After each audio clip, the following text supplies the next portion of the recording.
Om Swastiastu. Perkenalkan, nama saya Imade Boyke Wardana dengan NIM 22055531150. Saya dari kelas Pengetahuan Material Teknik E. Di sini saya akan membawakan materi Science of Engineering Materials, yaitu tentang Phase and Phase Transformation in Iron Carbon System. Adapun referensi buku yang saya gunakan yaitu buku Science of Engineering Materials Volume 2 yang ditulis oleh Manas Canda. Berikut adalah daftar pembahasan yang ada di dalam presentasi saya. Yang pertama ada introduction atau pengenalan, lalu yang kedua ada iron-iron carbide equilibrium diagram, dan yang terakhir ada time temperature transformation atau triple T diagram. Baik, yang pertama, introduction. Sistem besi karbon. Besi dengan campuran karbon adalah bahan yang paling banyak digunakan. Contohnya adalah baja. Kegunaan baja sangat bergantung pada sifatnya yang sangat bervariasi. Hal ini diperoleh dari pemaduan dan penerapan pada proses pelakuan panas atau heat treatment. Sifat mekanik dari baja sangat bergantung pada struktur mikronya, sedangkan struktur mikro sangat mudah dirubah melalui proses heat treatment. Baja memiliki kandungan karbon maksimum sekitar 1,7%. Paduan besi dengan karbon 1,7% disebut juga dengan besi cor atau cast iron. Yang kedua, iron-iron carbide equilibrium diagram. Diagram kesetimbangan besi karbida. Besi dikenal sebagai salah satu logam yang memiliki sifat allotrop, di mana memiliki bentuk lattice yang berbeda pada temperatur yang berbeda, yakni yang pertama, pada temperatur 1535 derajat Celcius, besi murni cair yang didinginkan akan mulai membeku menjadi besi delta dengan struktur BCC. Yang kedua, pada temperatur 1400 derajat Celcius akan mengalami transformasi menjadi besi gamma dengan struktur FCC. Pada temperatur 910 derajat Celcius terjadi transformasi allotrop menjadi besi alfa non-magnetik dengan struktur BCC. Lalu yang terakhir, pada temperatur 768 derajat Celcius terjadi perubahan menjadi besi alfa magnetik. Nah, pada setiap kali terjadi perubahan ditandai dengan adanya pemberhentian penurunan temperatur, yang berarti bahwa perubahan fase berlangsung secara isotermal. Masing-masing bentuk allotrop besi mempunyai kemampuan melarutkan karbon yang berbeda-beda. Di antaranya, besi delta mampu melarutkan karbon sampai maksimum kurang lebih 0,10% pada suhu kurang lebih 1500 derajat Celcius. Besi gamma mampu melarutkan karbon kurang lebih 2% pada suhu kurang lebih 1130 derajat Celcius. Lalu yang terakhir, besi alfa mampu melarutkan karbon sampai maksimum kurang lebih 0,025% pada suhu kurang lebih 723 derajat Celcius.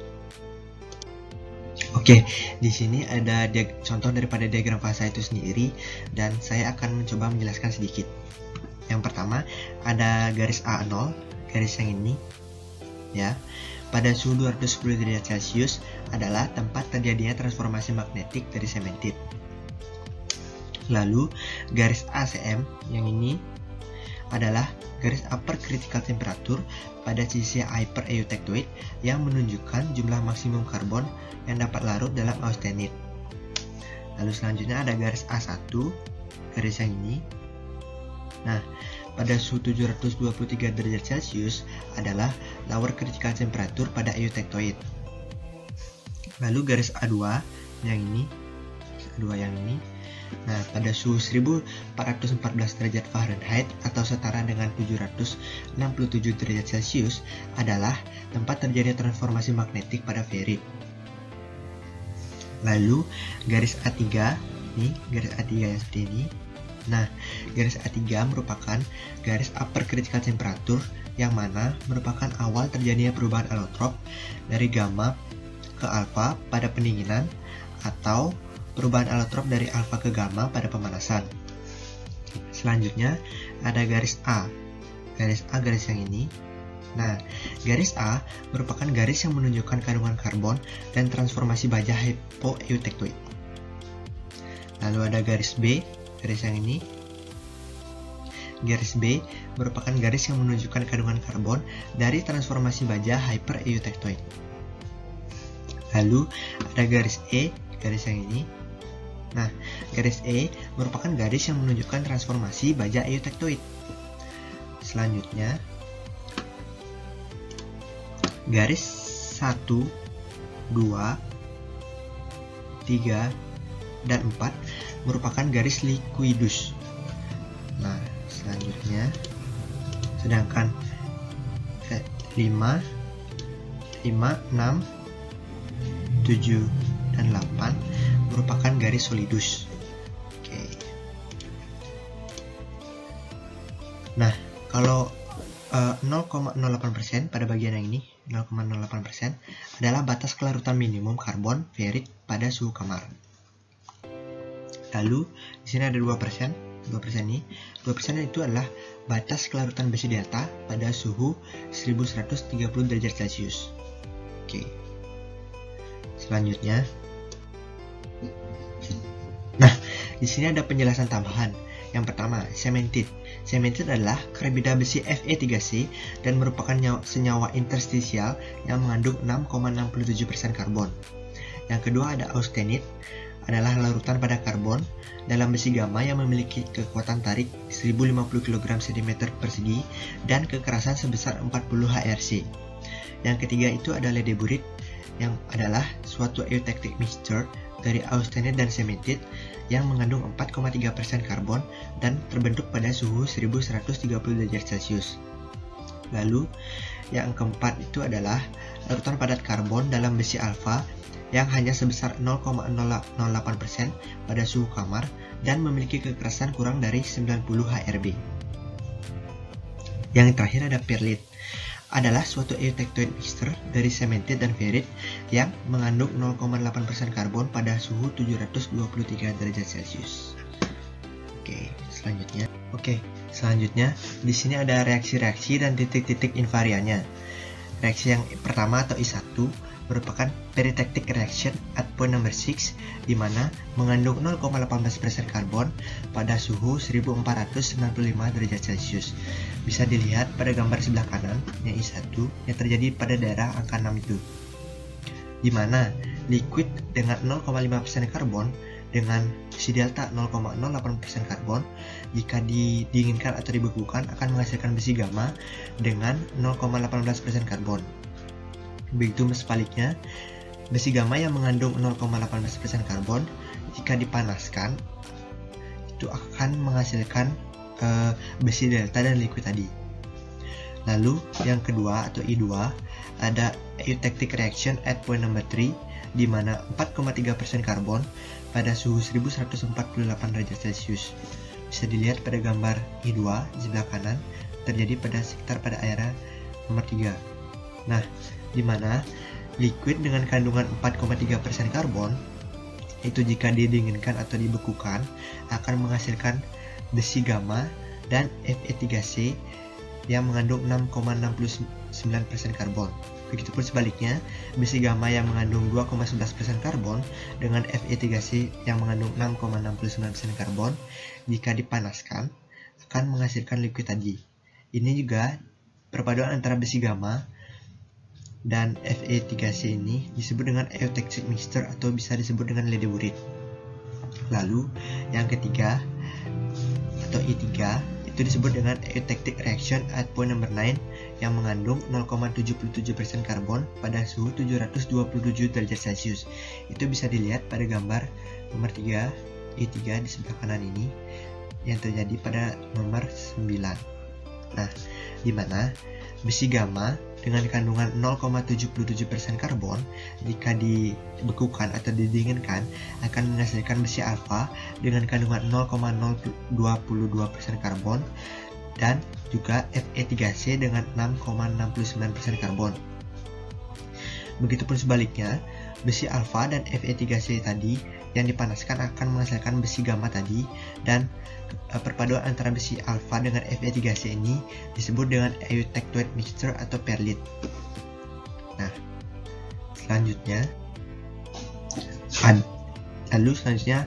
time temperature transformation triple T diagram.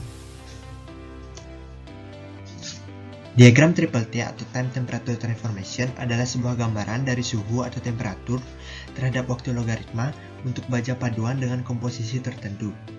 Diagram ini juga digunakan untuk menentukan kapan transformasi dimulai dan diakhiri untuk perlakuan panas isotermal atau suhu konstan dari paduan sebelum austenitize. Nah, oke, ini ada contoh dari diagram triple T. Nah, saya akan menjelaskan sedikit. Kurva sebelah kiri yang ini itu menunjukkan saat mulai transformasi isotermal, dan kurva sebelah kanan menunjukkan selesai transformasi isotermal. Lalu di atas garis A1 itu perlu diingat itu pada suhu 720 derajat Celcius, 727 derajat Celcius. Garis yang ini merupakan garis A1 ya. Itu austenit dalam keadaan stabil atau tidak terjadi transformasi walaupun waktu penahannya bertambah. Sedangkan di bawah temperatur kritis A1, di bawah 727 derajat Celcius, pada daerah sebelah kiri kurva awal, transformasi austenit tidak stabil, atau bisa dikatakan suatu saat ia akan bertransformasi. Dan di sebelah kanan kurva akhir transformasi, di sebelah sini terdapat hasil transformasi isotermal dari austenit. Sedangkan pada daerah di antara dua kurva tersebut terdapat sisa austenit yang belum bertransformasi dan hasil transformasi isotermalnya. Titik paling kiri kurva awal transformasi, titik yang ini ya, itu bisa juga disebut sebagai hidung atau nose pada diagram. Nah, saya akan buatkan garis, adalah titik transformasi. Oke, transformasi austenit di atas nose,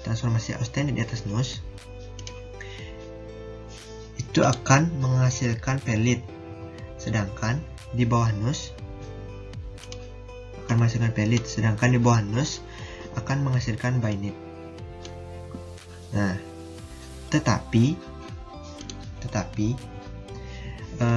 bila dilakukan pada suhu yang lebih rendah lagi atau di bawah garis MS atau Martinez start, garis yang ini akan diperoleh martensit. Oke.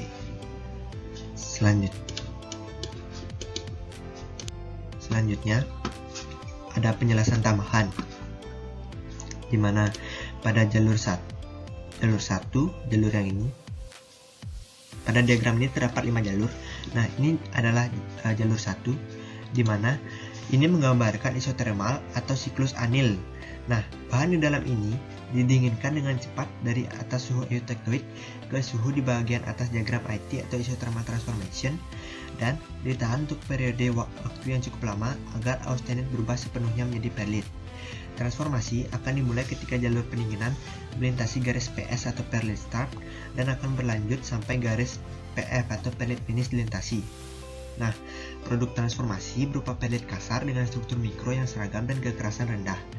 Karena setelah garis PF atau pellet finish dilintasi, material sepenuhnya atau setara dengan 99% pelletik tanpa austenit bebas. Kemudian dapat didinginkan dengan cepat tanpa terjadinya perubahan lebih lanjut.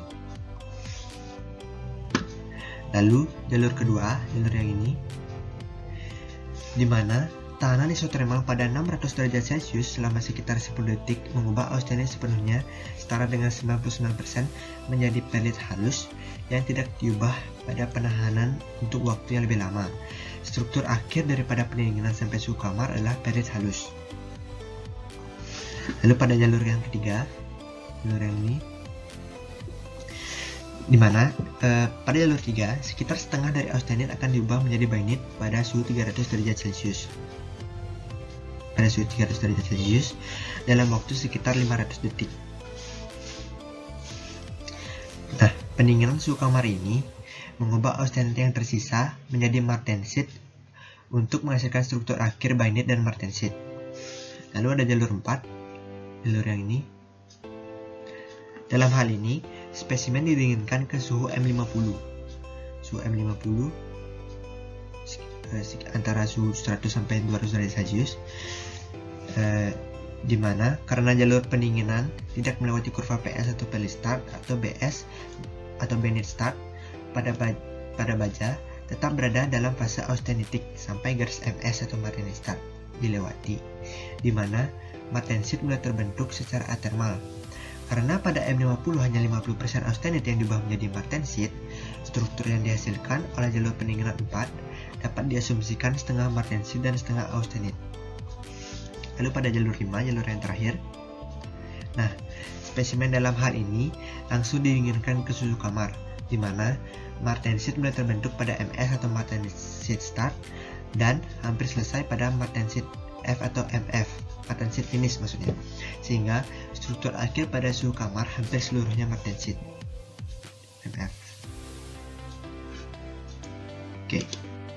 Lalu di sini selanjutnya pada gambar A, gambar yang ini adalah pada suhu transformasi sedikit di bawah suhu ektorit. Pada gambar A dengan suhu yang lebih besar, maka difusinya lebih cepat, dan saking cepat difusinya hingga membentuk pellet yang lebih kasar. Sedangkan pada gambar B dengan suhu yang lebih rendah, maka difusinya lebih lambat, sehingga pelletnya menjadi lebih halus. Lalu, cepatnya suhu juga akan mempengaruhi struktur mikro dari pellet yang dihasilkan. Jika pada pellet kasar, akan jauh lebih keras dibandingkan pada pellet yang halus. Nah, itulah sekian dari presentasi yang saya bawakan. Akhir kata, saya ucapkan terima kasih dan mohon maaf jika ada kesalahan kata. Dan saya tutup dengan Pranama Santi. Om Santi Santi Santi Om.